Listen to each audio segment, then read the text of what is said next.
Dieu se manifeste au travers de ces 8 éléments. Il est impossible de réussir pleinement dans ce monde, de réussir sa vie spirituelle, une vie sans une foi vivante.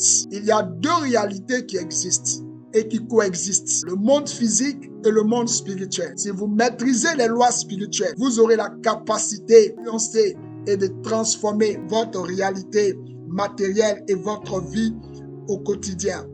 2 choses que vous devez maîtriser. Vous devez connaître les lois dans le ciel, vous devez connaître les lois sur la terre. Si vous maîtrisez les lois spirituelles, vous aurez la capacité, je dis bien la capacité d'influencer et de transformer votre réalité matérielle. La Bible dit dans le texte de Job, le chapitre 38, le verset 33. Connais-tu les lois du ciel? Peux-tu établir leur pouvoir sur la terre? Vous savez, ce sont des codes que nous devons savoir, des codes que nous devons apprendre en tant que croyants en Christ. Dès l'instant où nous confessons Jésus, nous sommes automatiquement des hommes spirituels. Job dit, est-ce que tu connais les lois spirituelles? Est-ce que tu établis les lois du ciel sur la terre? Il n'est pas question de la météo. Il n'est pas question de la pluie, de l'orage. Il n'est pas question du soleil. Ce n'est pas de ça qu'il est question. Il est question des lois spirituelles. La Bible dit, est-ce que tu peux établir leur pouvoir sur la terre? Qu'est-ce que cela signifie? Cela signifie que tout dans ce monde ici-bas, est régi par des lois et des lois spirituelles. Ça, c'est une chose indéniable, une chose que tout le monde doit savoir. Parmi les éléments de la création, la terre, le feu, le vent, l'eau, ça, ce sont les éléments de la nature que vous connaissez. Il existe en fait 8 éléments essentiels qui proviennent directement de Dieu et qui ne sont pas de notre planète. Je l'ai annoncé une fois sur l'une des vidéos sur YouTube et je parlais du pouvoir de l'eau et j'ai cité les 8 éléments. Les 8 éléments viennent directement de Dieu. Ce sont des matières qui constituent les éléments de la création. Ce soir, nous allons parler des 8 éléments divins qui manifestent la puissance de Dieu sur la terre.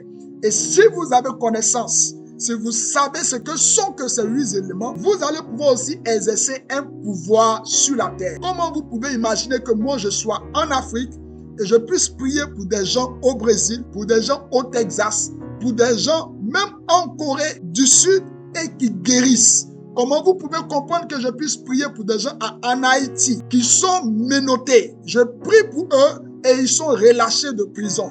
Comment vous pouvez vous imaginer ces choses? Si je n'ai pas connaissance des 8 éléments de la création, cela va être très difficile. Comment une femme qui est enceinte, qui a porté une grossesse pendant 3 ans, dans tous les lieux où elle est allée, aucune machine, aucun appareil n'a détecté un enfant dans son sein.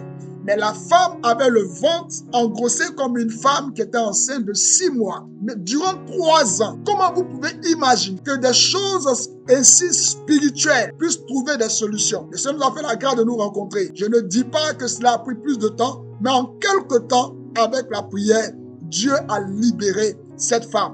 Elle a été entièrement guérie. Aujourd'hui, elle lui a donné mon prénom. Si vous savez les 8 éléments, ce que nous allons mettre à votre disposition ce soir va vraiment bouleverser votre quotidien. Et si vous les appliquez dans la prière, si vous approfondissez votre connaissance, vous aurez des compétences, quel que soit le domaine dans lequel vous êtes. Je vais parler de domaine d'activité. Vous allez influencer votre monde à partir de la connaissance de ces 8 éléments. Je vis cela au quotidien. Je vis cela sans relâche. Je vis cela comme une vie normale. Quand on applique les 8 éléments, les 4 éléments de la nature, la terre, le feu, le vent et l'eau. Les 4 éléments que je viens de citer sont les 4 éléments de la nature qui sont liés aux éléments de la création. Donc j'ai cité 4 éléments de la nature. Donc il reste encore 4 autres éléments, mais qui ces éléments ne sont pas de la terre, mais régissent la terre. Ce sont des éléments qui sont liés directement à Dieu. J'ai plusieurs fois parlé des éléments de la nature. Sur YouTube, vous pouvez encore retrouver nos vidéos. Les vidéos sont en ligne. J'ai parlé des éléments de la nature, c'est-à-dire la terre, le feu, l'eau et l'air, qu'on pourrait aussi appeler le vent. En plus de ces 4 éléments de la nature, il y a 4 autres éléments qui ne sont pas de la terre, qui ne sont pas de notre monde, mais qui régissent notre monde, qui ne sont pas du pouvoir des éléments de la nature, mais qui ont aussi un rôle prépondérant, un rôle important dans la nature. Ces 8 éléments, ce sont l'esprit, la lumière, le temps, le sang, l'eau, la terre, le feu et l'air. Ces 8 éléments sont aussi des énergies, puisque ces éléments sont des puissances. L'eau est une puissance. L'eau est un élément de la nature, un élément de la création, parce que Dieu a utilisé l'eau pour créer. Genèse le chapitre 1, le verset 20 au verset 26, Dieu a utilisé l'eau et c'est l'eau qui a créé les oiseaux. L'eau en tant qu'élément de la nature, parce que toute la planète est envahie de l'eau. Et tout ce qui existe sur la planète ne peut survivre que par l'eau. L'eau est un élément indispensable de la nature, indispensable de la création. Autant que l'eau soit indispensable,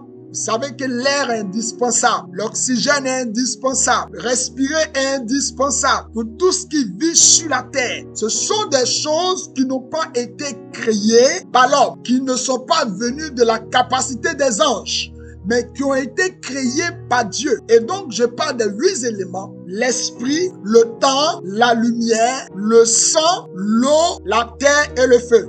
J'ai plusieurs fois parlé du sang. Le sang n'est pas créé. Jusqu'à aujourd'hui, avec toutes les avancées technologiques, avec toutes les grandes découvertes, avec la technologie aussi avancée, rien ne peut rivaliser la composition du sang. Le sang n'est pas encore composé. On n'arrive pas encore à reproduire le sang. C'est pourquoi il y a toujours des appels dans nos hôpitaux. Les banques de sang font toujours appel aux bonnes volontés de pouvoir accepter de donner un peu de leur sang. Pourquoi? Parce que le sang ne peut pas être fabriqué. Le sang n'est pas une matière qui existe dans notre monde.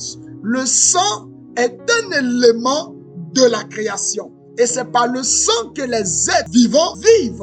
Par le sang. Sans le sang, il n'y a pas de vie. Sans l'eau, il n'y a pas de vie. Sans l'air, il n'y a pas de vie. Sans le temps, il n'y a pas de vie. Sans l'esprit, il n'y a pas de vie. Sans la lumière, il n'y a pas de vie. Ce soir, vous apprenez beaucoup de choses, n'est-ce pas?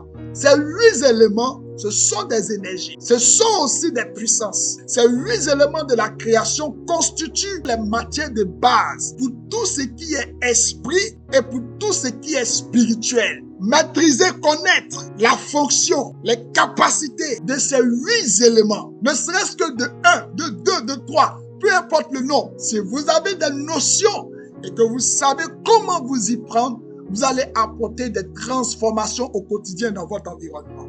Le monde spirituel et le monde physique n'existeraient pas sans ces 8 éléments. Je dis, le monde spirituel et le monde physique n'existeraient pas sans ces 8 éléments. Ces éléments sont des manifestations visibles de la gloire de Dieu lui-même. Ensemble, ces éléments constituent la fondation de tout ce qui existe. Et chaque fois que le surnaturel se manifeste, ces éléments sont toujours impliqués. Ces éléments sont toujours au rendez-vous. La nature de ces éléments est très mystérieuse. Je ne saurais comment vous qualifier, mais une chose est sûre que vous devez savoir. Ces éléments ne sont pas originaires de la terre. Ces éléments ne sont pas originaires de la terre. La lumière n'est pas originaire de la terre. La nature de ces éléments est mystérieuse. Ces éléments ont été créés par Dieu. Et Dieu les a introduits sur la terre pour accomplir son œuvre. C'est même pourquoi aucun d'entre eux ne peut mourir. Aucun d'entre ces 8 éléments ne peut mourir. La lumière ne peut pas mourir. Le sang ne peut pas mourir. Et d'ailleurs, je vais même ouvrir une parenthèse concernant le sang. Le sang ne disparaît jamais. Vous verrez, quelle que soit la manière dont on va nettoyer une scène de crime, la police scientifique saura trouver toujours des traces du sang. Parce que le sang ne disparaît jamais. Le sang ne meurt pas.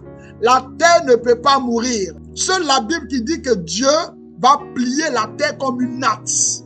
Et la terre va disparaître et une nouvelle terre va revenir, celle qu'on appellera la terre de la Nouvelle Jérusalem. Mais sinon, notre terre, il y a des millénaires d'années qu'elle existe et cette terre n'est pas prête à disparaître, sauf par l'eschatologie, par la prophétie biblique. La terre ne peut pas mourir. Le feu ne peut pas mourir. L'eau ne peut pas mourir. L'eau ne peut pas être détruite. C'est pas possible. Pourquoi? Parce que la mort n'a aucun pouvoir sur ces éléments divins de la création. La mort n'a aucun pouvoir sur l'eau. La mort n'a aucun pouvoir sur le feu. La mort n'a aucun pouvoir sur la lumière. La mort n'a aucun pouvoir sur l'esprit. La mort ne peut pas tuer l'esprit. L'esprit ne meurt pas. Vous voyez? Donc ces 8 éléments-là constituent les 8 éléments de la création. Tout ce qui vit dans le monde spirituel, ce sont ces 8 éléments qui ont constitué les matières de base pour concevoir le monde spirituel et pour concevoir notre monde physique. Comme vous le savez déjà, j'ai eu à parler sur les 4 éléments de la nature, qui sont l'air, l'eau, la terre et le feu, ainsi que du sang. J'ai parlé aussi du sang. Vous allez voir beaucoup de nos vidéos sur YouTube. J'ai parlé du sang, mais je ferai encore une vidéo spécialement sur le sang parce qu'il y a beaucoup à dire concernant le sang.